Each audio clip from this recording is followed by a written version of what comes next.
Back in the NES days, developers weren't afraid to try something completely new for a sequel. Quite a few franchises' second game would be unlike anything before and since. That was the case for Adventure of Link, Simon's Quest, and Fire Emblem Gaiden. And just like those games, Fire Emblem Gaiden would be considered the black sheep of the series. I think a lot of these games get the label of black sheep because they never had another chance to build on their foundation. Now don't get me wrong, the original Zelda is still very playable today, but A Link to the Past took the original and added more refinement and polish to the formula.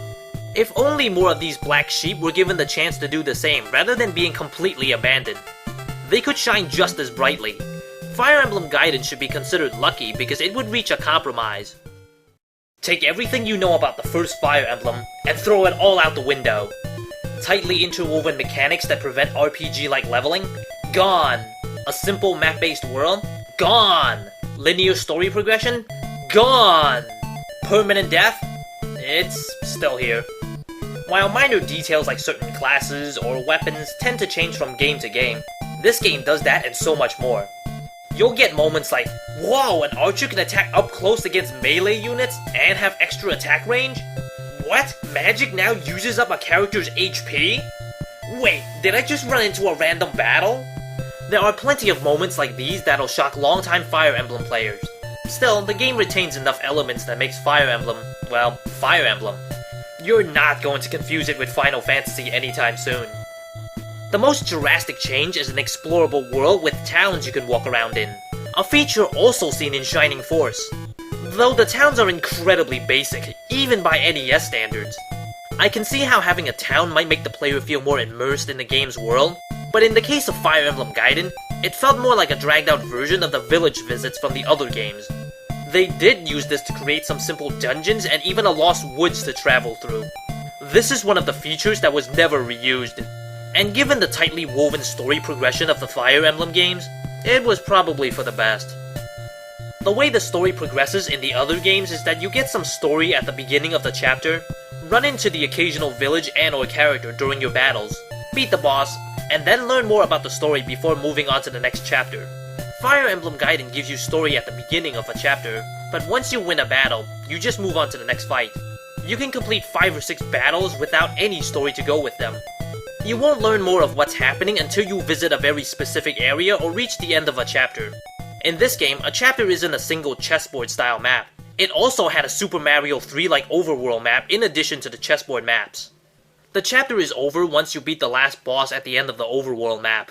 The overworld might have multiple routes to one destination, or branching paths with new things to discover. Sometimes the computer will even spawn new armies, think the Hammer Brothers. They would move around, come attack you, or merge with another group on the map, making the fight more difficult. The biggest surprise is that you will eventually be controlling 2 different main characters simultaneously on the overworld map. You have the freedom to move whoever and whenever you want. Maybe you want to focus on one character's quest before controlling the other, or you might want to alternate between the 2 parties. The choice is yours. It definitely seemed like the designers wanted to give the players more choices in this game. You can tough it out Fire Emblem style and fight each battle strategically, or you can take a more RPG approach and do some level grinding with the game's semi-random encounters. You don't have to worry about limited usage for your weapons, but you still have to deal with the tedium of grinding and random growth rates. Let's face it, if grinding was that easy, everyone would just grind for better stats with no downside. Fire Emblem Gaiden still requires you to use some strategy if the stats don't go your way. Which strategy you employ is your choice. Another choice given to the player is the freedom to change into any class. As far as I can tell, this is one of the few games in the early 90s to have such a feature. The only other game with this feature at the time that I know of is Langrisser aka Warsaw on the Sega Genesis. This game was also released a full year before Fire Emblem Gaiden. Maybe I'll do a Langrisser retrospective one of these days, but I don't have a Dreamcast. Anyway, this ability is limited to characters in the Villager or Mercenary class, and they can be molded into whatever class you like, with some minor restrictions. Like no male Pegasus Knights or, male Sisters. It's the class's name. As for why they only let a few characters have this freedom, my guess is that it would be very unbalanced if the player made every single character into a full army of their favorite class. That would make the game far too easy. Fire Emblem is still at heart a strategy game, and I think they want to keep this element alive even in this game. When you give the player a lot of freedom, it's hard to keep the strategic balance in the gameplay. Intelligent Systems did the best they could with varying degrees of success. The map design isn't one of them. Admittingly, I don't think the freedom is the main culprit for this deficiency. This is the only Fire Emblem game where maps are reused a few times. Oh, there are plenty of maps and the quest itself is pretty big. Just be prepared to see a couple of the generic maps make their way into the quest again and again. The biggest issue has more to do with the blandness of their design than anything. Here's a quick comparison of Chapter 1 from the first game. This is Chapter 1 from Fire Emblem Gaiden. This map is just a few trees laid out and a barrier to the left. Many of the other maps also lack the meticulous design of the first game. The cast of characters is also smaller than that of the first game, but 32 characters is still nothing to sneeze at. You just have a smaller margin of error, especially when they are split up between two teams. The two teams don't join up until the final chapter. On one team is Aram, a young warrior living in a remote village, and the other is Aram's childhood friend Celica, a young priestess. This time, the story takes place on a new continent called Barencia.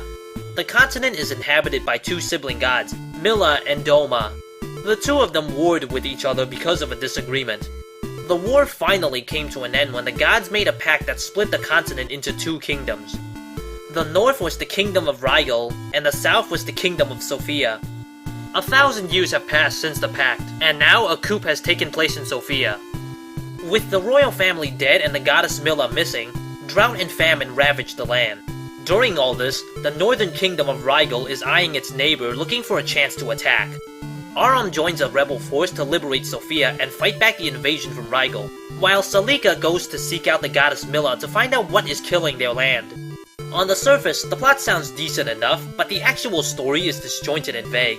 Remember how I said the story unfolded only in certain areas? You can fight a few battles with little to no clue of what's going on. When you do find out, things happen too fast with little to no detail. But the biggest failing in my opinion is the final revelation in the story that explains why this war was started. It's one of the dumbest plot twists in a video game. Yeah, the villain's in the gray area, but his reasoning is just really stupid. The story does take place within the same universe as the first Fire Emblem, and you even get to recruit the 3 Pegasus sisters from the first game. It's not just cameos, they also added more story to 2 secondary characters from the first game, bridging the gap between the first game and the third game. From this video on, I can't talk about the story without spoiling things, so I'm going to tell you where to fast forward to skip them. That way you know how much of the video you can skip. Don't worry, I'll give you a warning before the spoilers pop up. Remember Camus the Sable Knight from the first game? When he invaded the Holy Kingdom of Akania, he was ordered to kill Princess Nina. Camus captured her, but didn't kill her, and even protected her from Medius. At first, Nina hated Camus, but as time went on, the two of them fell in love with each other. When Medius sent his personal henchman to kill her, Camus risked it all to help Nina escape to Aurelis. The spoilers starts now! Years later, when Marth finally fought back, Camus stood in his way for the sake of his loyalty to his country. Camus dies in battle, or so we thought. Enter Zeke from Fire Emblem Gaiden. A man washed up on the shores of Rigel with a mortal wound and no memories of his past. He was nursed back to health by a woman named Tita and the two fall in love. Later, Zeke would join Aram and overthrow the corrupt Rigelian Empire. When the war ended, Tita prayed for Zeke's memory to return, but little did she know, Zeke recovered his memory during the war. Zeke vanishes without a word and would later return to Rigel and reunite with Tita. Yes, Zeke is Camus. Of course, all of this was only hinted in the game itself. Most of this information was learned through his biography. The game did drop a few hints, and it was up to the player to connect the two. This serves to fill in his missing backstory for the next game, because Camus will return. Beyond that, the rest of the cast is pretty forgettable. The first game also had to rely on biographies and remakes to flesh out their characters, but there were still some that were more directly involved in the storyline. Fire Emblem Gaiden doesn't have such characters.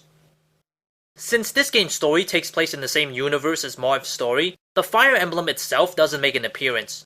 This is one of the few games where the word Fire Emblem merely appeared on the title screen. Even the iconic Fire Emblem theme song was not used. Now, despite all of the flaws, this game stood out as one of a kind in the franchise. Some of the ideas from this game would be lifted and reused in future installments of the series. It may not be the most well-loved, but Fire Emblem would not have been the same without it. In the next episode, we will return to the Aconian continent to reunite with Marth in a strange one-of-a-kind game that is simultaneously a remake, a compilation, and a sequel at the same time. Stay tuned.